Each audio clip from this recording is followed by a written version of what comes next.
श्री शिवाय नमस्तु भयम। दोस्तों, जैसा कि आप सभी लोग जानते हैं कि 26 जून 2026 यानी शुक्रवार को पड़ रही है ज्येष्ठ मास की शुक्ल पक्ष द्वादशी तिथि।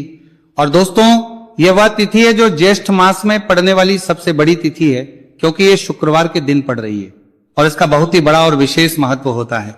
पूज्य गुरु जी ने कहा है कि अगर कभी भी मौका लग जाए और ज्येष्ठ महीने की द्वादशी तिथि शुक्रवार को पड़ जाए तो आप लोगों को 11 चावल के दाने का उपाय तो अवश्य ही करना चाहिए। इन दोनों का संयोग बहुत ही कम आता है। इसी के साथ में गुरुजी ने अपने शिव पुराण कथा में बताया है कि इस दिन आपको 11 चावल दाने का उपाय तो आपको अवश्य ही करना चाहिए, क्योंकि ऐसा दिन पूरे साल में सिर्फ एक ही बार आता है। और दोस्तों, आप सभी लोग जानते हो कि शुक्रवार द्वादशी तिथि का अगर सबसे बड़ा कोई उपाय है तो वह 11 चावल के दाने वाला उपाय है। तो दोस्तों, इस शुक्रवार द्वादशी तिथि के दिन आप लोगों को इस 11 चावल दाने वाले उपाय को जरूर करना है। बहुत सारे लोग होंगे जिन लोगों ने इस उपाय को ना किया हो, मतलब पूरा साल निकल गया, उन्होंने किसी भी दिन इस 11 चावल के दाने वाले उपाय को ना किया हो। पर दोस्तों, आपके पास एक आखिरी मौका बचा हुआ है, जो कि 26 जून शुक्रवार द्वादशी तिथि के दिन है। तो इस दिन आप लोगों को इस वाले उपाय को जरूर कर लेना है। भले ही आप पूरे महीने भर इस उपाय को ना किया हो, पर अगर आपने इस ज्येष्ठ महीने की द्वादशी तिथि के दिन अगर इस वाले उपाय को कर लिया तो आपको इस उपाय को करने का वो फल मिलेगा जिसकी आपने कभी कल्पना भी नहीं करी होगी। इसीलिए आप लोग इस वाले उपाय को एक बार जरूर कर लेना है, ताकि आप लोगों के हाथ से यह मौका ना जा सके और आपको इस उपाय को करने का फल मिल सके। दोस्तों, यह उपाय पंडित जी ने अपनी अभी की ही श्री शिव महापुराण की कथा में बताया है जी। इस उपाय को आज हम आपको बहुत अच्छे से समझाने वाले हैं। इस वीडियो को देखने बाद इस उपाय को समझने के लिए आपको कोई और वीडियो को देखने की जरूरत नहीं पड़ेगी। तो चलिए दोस्तों, उपाय को शुरू करते हैं। देखिए, ये ज्येष्ठ महीने के शुक्रवार द्वादशी तिथि के दिन ये इतना खास होता है, इतना महत्वपूर्ण होता है देखा गया है। कभी कभी बड़े बड़े पूजा पाठ अनुष्ठान से जो मनोकामना पूर्ण नहीं होते, वह ज्येष्ठ महीने के शुक्रवार द्वादशी तिथि के दिन एक छोटे से उपाय करने से ही आपकी मनोकामना पूर्ण हो जाती है। और बहुत सारे लोग इस उपाय को किया भी, आप इस देखा गया है और उनको इस उपाय को करने का फल भी जरूर मिला है। अगर आप लोग भी इस उपाय को करना चाहते हैं तो आप इस उपाय को पहले अच्छे से समझ लेना, सुन लेना, उसके बाद करना, आपको इस उपाय का फल जरूर मिलेगा। और इस उपाय को कर लेने से आपके घर में चाहे किसी भी प्रकार की दुहक और समस्या क्यों ना चल रही हो, आपको उसका कारण भी नहीं पता है कि भाई ये समस्या किसका कारण से चल रही है, उसका भी कुछ कारण हो सकता है, जैसे पितृदोष हो सकता है या किसी भी तरह का मंगल दोष भी हो सकता है। तो इस दिन आप लोगों को यह वाला उपाय कर लेना है।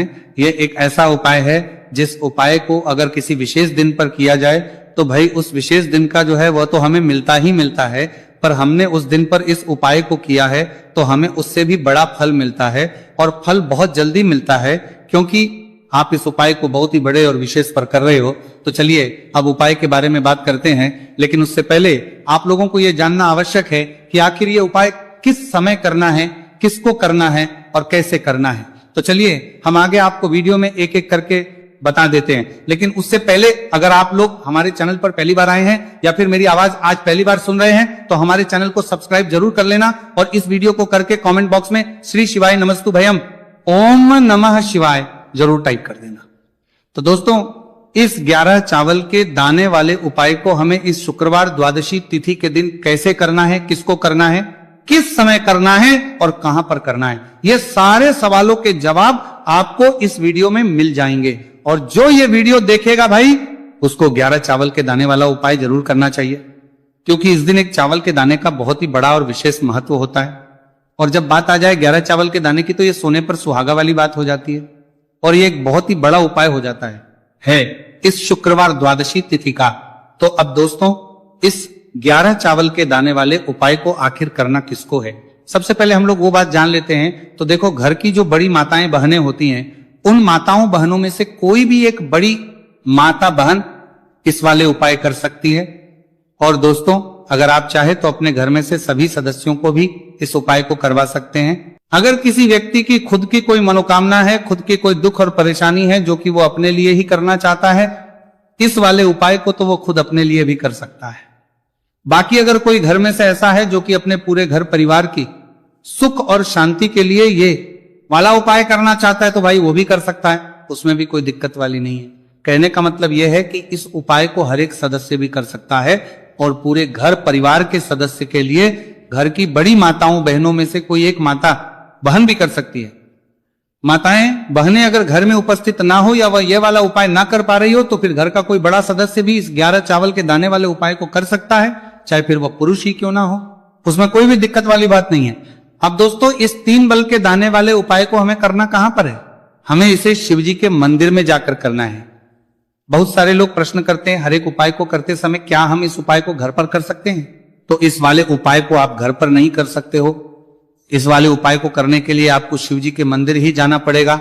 उसके बाद में दोस्तों जो अगला प्रश्न निकल कर आता है वह ये आता है इस उपाय को लेकर कि आखिर इस उपाय को हमें किस समय करना है, सुबह के समय करना है कि शाम के समय करना है? तो देखो इस वाले उपाय को आप लोग सुबह के समय भी कर सकते हो और शाम के समय प्रदोष काल में भी कर सकते हो। अब अगर आप पूछो कि भाई साहब सबसे उत्तम समय कौन सा रहेगा इस 31 चावल के दाने वाले उपाय को करने का, तो हम आपसे बस यही कहेंगे कि इस उपाय को आप सुबह के समय करेंगे तो ज्यादा बेहतर होगा। बाकी अगर प्रदोष काल शाम के समय भी करेंगे तो भी अच्छा होगा, उसमें कोई भी दिक्कत वाली बात नहीं है।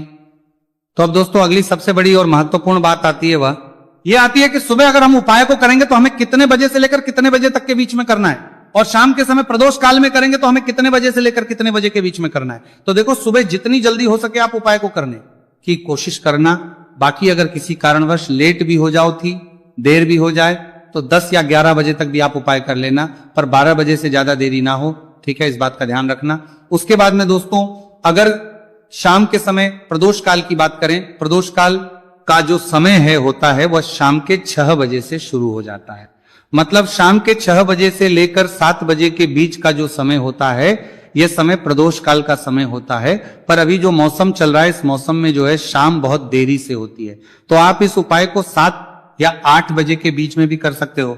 मतलब शाम के 6 बजे से 8 बजे के बीच में आप कभी भी इस वाले उपाय को कर सकते हो, उसमें कोई भी दिक्कत वाली बात नहीं है। अब दोस्तों यहां पर इस उपाय को लेकर एक और सबसे बड़ी बात यह निकल कर आती है कि इस 11 चावल के दानों को हमें लेना कहां से होता है, और हमें इस उपाय को करने के साथ में क्या और कुछ भी सामग्री ऐसी होती है जो शिव जी के मंदिर लेकर जानी पड़ रहती है।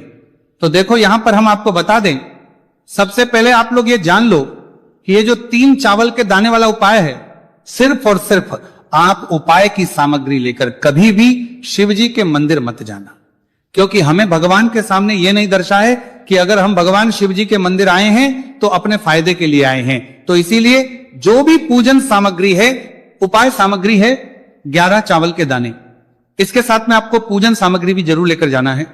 देखो अगर सुबह के समय उपाय कर रहे हो तो सीधी सी बात है 1 लोटा जल तो आप लेकर जाओगे ही जाओगे। वही 1 लोटा जल अगर मिट्टी का जल हो तो बहुत अच्छा रहेगा। मिट्टी का जल कैसे बना आता है इसके लिए हमने पहले से बहुत सारी वीडियोस बना दी है आपके पास। इस दिन एक आखिरी मौका रहेगा, मिट्टी का जल शिव जी पर चढ़ने का और उपाय को करने का बहुत बड़ा आपको इस दिन फल मिलेगा। तो इसीलिए इस दिन हो सके तो भाई मिट्टी का जल चढ़ाना, तो अपने साथ में कम से कम 1 लोटा जल तो आपको लेकर जाना ही जाना है। अगर मिट्टी का जल नहीं है तो घर का जल भी आप इस्तेमाल कर सकते हो। इसके अलावा जो भी पूजन सामग्री है, देखो 11 के दाने ये अलग आपके रहेंगे और जो आपकी पूजन सामग्री रहेगी वो अलग रहेगी। पूजन सामग्री में आप जो भी चीज लेकर जाना चाहे वो लेकर जा सकते हैं, एक बेलपत्र भी लेकर जा सकते हैं, उसमें कोई भी दिक्कत वाली बात नहीं है। वहीं अगर हम बात करें शाम के समय की, तो शाम के समय शिव जी पर जल नहीं चढ़ता है, इसीलिए शाम के समय आप लोग एक दीपक तैयार कर लें जो कि गोल तीखा आटे का, शुद्ध देसी गाय का घी का होगा, है ना। इस बात का आप लोगों को ध्यान करना है और इस दीपक को आपको घर से जलाकर नहीं लेकर जाना, भगवान शिव जी के मंदिर में जाकर ही जलाना है। इस बात का भी आप लोगों को ध्यान रखना है। अब दोस्तों यहां पर हमें इस बात को समझना है कि ये 11 चावल के दाने हमें लेना कहां से है। क्या हमें दुकान से लेकर आना है या हमें अपने घर से लेना है या कहां से लेकर आना है, और कौन से चावल लेना है, क्योंकि चावल भी बहुत प्रकार के होते हैं। तो देखो इन सभी सवालों के जवाब आप लोग एक बात में सुन लो कि भाई जो उपाय है, इस उपाय में आपको ये नहीं देखना है कि भाई कौन से चावल है कौन से चावल नहीं है। बस जो भी चावल ले रहे हो वो चावल का दाना सबूत होना चाहिए, मतलब साबुत होना चाहिए, टूटा हुआ नहीं होना चाहिए, कटा पीटा नहीं होना चाहिए। ये बात आपको ध्यान रखना है। बाकी आपका चावल बासमती हो या सादा चावल हो या कोई सा भी चावल हो, उसमें कोई भी दिक्कत वाली बात नहीं है। तो सीधी सी बात है कि आपके घर के रसोई घर में जहां पर आप बनाते हो वहां पर जो भी चावल आपके उपस्थित हो, उन चावलों में से अपनी एक कटोरी भर लेना या एक मुट्ठी चावल अलग से निकाल कर रख लेना, क्योंकि हम 11 चावल ही यहां पर इस उपाय में लेने वाले हैं। तो हमें ये चावल के दाने गिनकर निकालने पड़ेंगे। इस बात का आप लोगों को ध्यान रखना है। तो अपने उस चावल की कटोरी में से या चावल में से 11 ऐसे चावल के दाने आप लोग निकाल लो जो कि टूटे हुए ना हो, कटे पीटे ना हो, कोई दाग ना लगा हुआ हो, है ना। अच्छे साबुत चावल के दाने 31 दाने आप लोग निकाल कर रख लो और इन्हें किसी भी एक कागज की पड़िया में या किसी एक छोटी सी कटोरी में आप लोग रख लो ताकि यह सुरक्षित रहे, आपके एक भी चावल का दाना इधर उधर ना हो और आपका उपाय भी पूरा अच्छे से हो जाए। तो भाई जैसे ही आपका उपाय की जो सामग्री है 11 चावल के दाने ये तैयार हो जाते हैं, उसके बाद में आपको जो भी अपनी पूजन सामग्री है सुबह समय कर रहे हो तो एक लोटा जल और एक बेलपत्र या पूजन सामग्री जो लेकर जाना चाहो उसकी भी तैयारी कर लेना। और शाम के समय जा रहे हो तो भाई अपना जो दीपक है उसे तैयार कर लेना, ठीक है। और उपाय को करते समय शुद्धता का विशेष रूप से ध्यान रखना, ठीक है। सुबह सुबह स्नान करने के बाद ही उपाय को करने की आप लोग तैयारी करना। उसके बाद अगर शाम के समय की बात करें तो शाम के समय आपको स्नान करने की जरूरत नहीं है, पर शुद्धता ध्यान रखना है। आपको स्नान तो नहीं करेंगे, आप हाथ मुंह धोकर भी इस वाले उपाय को शाम के समय प्रदोष काल में कर सकते हैं, इसमें कोई दिक्कत वाली बात नहीं है। तो आप अपने उपाय की पूरी सामग्री तैयार करके आपके पास ही में जो आपका शिव मंदिर हो वहां पर पहुंच जाइए। सबसे पहले शिव मंदिर में जाकर आप लोगों को उपाय नहीं करना है, पहले भगवान के दर्शन करना है, भगवान से आशीर्वाद प्राप्त करना है, फिर शिव जी की शिवलिंग के पास में आना है। शिवलिंग के पास में आने के बाद जो पूजन सामग्री लेकर आए हुए हैं, जैसे कि सुबह गए हुए होंगे तो एक लोटा जल और जो भी पूजन सामग्री लेकर आए हैं आप उनसे भगवान शिव जी की पूजन कीजिए। सबसे पहले तो एक लोटा जल ही चढ़ेगा, फिर आपको एक बेलपत्र श्री शिवाय नमस्तु भयम का जाप करते हुए शिवलिंग पर चढ़ा देना है। उसके बाद में आपकी पूजन सामग्री चढ़ेगी। उसके बाद में अगर दोस्तों शाम के समय अगर आप इस उपाय को कर रहे हो तो अपने साथ कम से कम एक जो दीपक है गोलबाती का जो आप अपने साथ में लेकर गए हो उस दीपक को मंदिर में जाकर अपनी माचिस से जलाना है और उस दीपक को शिवलिंग के पास में रखना है, ठीक है। इस दीपक को रखने के बाद ही आप लोगों को अपना यह वाला उपाय शुरू करना है और दीपक को ज्यादा पास में मत रखना। वैसे भी गर्मी पड़ रही है, भगवान शिव जी को आंच नहीं लगनी चाहिए, है ना। तो भाई जैसे ही आपकी पूजा अर्चना हो जाती है आप भगवान शिव जी को प्रसन्न कर लेते हैं, उसके बाद शिवलिंग के पास ही में आप कहीं पर बैठ जाइए, सामने या आसपास जिस जगह पर आपको बैठना हो वहां पर बैठ जाइए और अपने वो 11 चावल के दाने अपने सामने निकाल कर रख लीजिए, क्योंकि अब यहां पर उपाय को यहां पर करने की आपको तैयारी करना है। और इस तरीके से जब आप उपाय करेंगे, पूजन सामग्री करने के बाद, पूजन अर्चना करने के बाद, तो आपको उपाय का फल बहुत जल्दी और बहुत होकर मिलेगा। तो अपने चावल के अपने सामने निकाल कर रख लेना। और ये जो उपाय है ये आपकी सीधे हाथ की हथेली से होगा, इसलिए इस बात का भी विशेष रूप से ध्यान रखना है। तो सीधे हाथ की हथेली का प्रयोग करके ही आप लोग अपना इस वाले उपाय को करना। अपने सामने जो भी आपके कागज की पुड़िया है उसको खोलकर रख लो, या कटोरी है तो भाई उसे अपने सामने रख लो और अपने वो 11 चावल के दाने निकाल लो, ठीक है। उसके बाद में दोस्तों अब आपको क्या करना है कि शिवलिंग आपके सामने होगी तो आपने वो 11 चावल के दाने एक एक करके, जहां पर आपने बेलपत्र चढ़ाए आपको शिव जी के शिवलिंग के ऊपर चढ़ाना है। कहां पर चढ़ाना है? शिवलिंग के ऊपर चढ़ाना है और कहीं पर भी नहीं चढ़ाना है आपको अपने हथेली से, तो शिवलिंग के ऊपर चढ़ाना है। भले ही फिर वो अपने आप जलाधारी पर गिर जाए, ये मतलब वहीं पर गिर जाए, उसमें कोई दिक्कत वाली बात नहीं है, पर आप चढ़ाओ शिवलिंग के ऊपर। तो आपको क्या करना है, अपना पहला चावल का दाना उठाना है, श्री शिवाय नमस्तु भयम बोलना है और शिवलिंग पर चढ़ देना है। इसी तरीके दूसरा चावल का दाना उठा है, शिवलिंग पर चढ़ना है और मंत्र बोल देना है। और फिर तीसरा चावल का दाना उठाना है, श्री शिवाय नमस्तु भयम बोलना है और चढ़ देना है।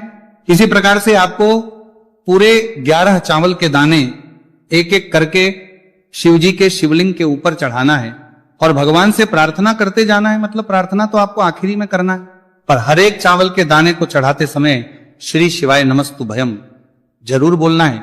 उसके ही में ये चावल का दाना शिवलिंग के ऊपर आपको चढ़ाना है। जैसे ही आपके 11 चावल के दाने शिवलिंग के ऊपर चढ़ते हैं तो भाई उसके बाद में आपको क्या करना है, भगवान से अपनी मनोकामना बोलना है। मनोकामना भी कब बोलना है, जब आपका 11 चावल का दाना आपके सीधे हाथ की हथेली में हो और आप उसे चढ़ाने के लिए जा रहे हो, श्री शिवाय नमस्तु भयम बोलकर उस आखिरी चावल के दाने को शिवलिंग के ऊपर चढ़ा देना।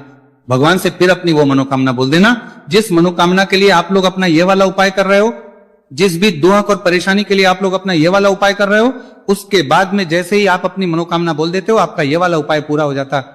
पर दोस्तों उपाय को करने के बाद आप लोगों को 2 मिनट भगवान शिव जी के मंत्र का जाप जरूर करना है। और मंत्र का जाप करने के बाद भगवान से एक और बार करना है अपनी मनोकामना के लिए या अपनी जो भी दुख और परेशानी है उसके लिए। इसके बाद में आप लोग कोई सा भी चावल हो उसमें कोई भी दिक्कत वाली बात नहीं है। तो सीधी सी बात है कि आपके घर के रसोई घर में जहां पर आप बनाते हो वहां पर जो भी चावल आपके उपस्थित हो उन चावलों में से अपनी एक कटोरी भर लेना या एक मुट्ठी चावल अलग से निकाल कर रख लेना, क्योंकि हम 11 चावल ही यहां पर इस उपाय में लेने वाले हैं। तो हमें ये चावल के दाने गिनकर निकालने पड़ेंगे, इस बात का आप लोगों को ध्यान रखना है। तो अपने उस चावल की कटोरी में से या चावल में से 11 ऐसे चावल के दाने आप लोग निकाल लो जो कि टूटे हुए ना हो, कटे पीटे ना हो, कोई दाग ना लगा हुआ हो, है ना। अच्छे साबुत चावल के दाने 31 दाने आप लोग निकाल कर रख लो और इन्हें किसी भी एक कागज की पड़िया में या किसी एक छोटी सी कटोरी में आप लोग रख लो ताकि यह सुरक्षित रहे, आपके एक भी चावल का दाना इधर उधर ना हो और आपका उपाय भी पूरा अच्छे से हो जाए। तो भाई जैसे ही आपका उपाय की जो सामग्री है 11 चावल के दाने ये तैयार हो जाते हैं, उसके बाद में आपको जो भी अपनी पूजन सामग्री है सुबह समय कर रहे हो तो एक लोटा जल और एक बेलपत्र या पूजन सामग्री जो लेकर जाना चाहो उसकी भी तैयारी कर लेना। और शाम के समय जा रहे हो तो भाई अपना जो दीपक है उसे तैयार कर लेना, ठीक है। और उपाय को करते समय शुद्धता का विशेष रूप से ध्यान रखना, ठीक है। सुबह सुबह स्नान करने के बाद ही उपाय को करने की आप लोग तैयारी करना। उसके बाद अगर शाम के समय की बात करें तो शाम के समय आपको स्नान करने की जरूरत नहीं है, पर शुद्धता ध्यान रखना है। आपको स्नान तो नहीं करेंगे, आप हाथ मुंह धोकर भी इस वाले उपाय को शाम के समय प्रदोष काल में कर सकते हैं, इसमें कोई दिक्कत वाली बात नहीं है। तो आप अपने उपाय की पूरी सामग्री तैयार करके आपके पास ही में जो आपका शिव मंदिर हो वहां पर पहुंच जाइए। सबसे पहले शिव मंदिर में जाकर आप लोगों को उपाय नहीं करना है, पहले भगवान के दर्शन करना है, भगवान से आशीर्वाद प्राप्त करना है, फिर शिव जी की शिवलिंग के पास में आना है।